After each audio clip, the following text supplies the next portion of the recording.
Finally आज मी तुम्हाला दाखवते माझं वजन किती आहे ते. Welcome to day 6 of my weight loss challenge. नागपंचमीचा दिवस होता. सोबत श्रावण सोमवार पण होता म्हणून उपवास होता. सकाळी साबुदाणा खिचडी आणि दही खाल्लं होतं आणि खरंच आजचा दिवस माझ्यासाठी खूप अवघड होता. सुरुवातीला हे सगळं खूप इझी आहे असं वाटत होतं, पण नवीन रुटीनमध्ये ॲडजस्ट व्हायला मला खूप वेळ लागत होता.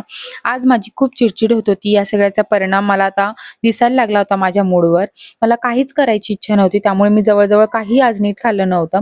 संध्याकाळी खीर आणि कानोळे केलेले, मग मी पूजा मांडायला घेतली. मग पूजा केली, आरती केली, कथाही वाचली. चिनूने हे सगळं खूप माझ्यासोबत छान केलं आणि तिने मेन म्हणजे मला करूही दिलं. नागपंचमीची पूजा झाली. मग मी 2 कानोळे आणि खीर त्यासोबत खाल्ली. त्यानंतर आज रात्री यांनी वरणबट्टी पार्सल आणली होती, तर ती मी खाल्ली आणि आज पहिल्यांदाच मी तुम्हाला माझं वेट किती आहे ते दाखवते. ही जर्नी सुरू होण्याच्या आधी ना माझं वजन 69 केजी होतं आणि आज माझं वेट आलेलं होतं 67.85 केजी. सो चलो, असा होता आजचा माझा डे 6. भेटूया डे 7 मध्ये. बाय.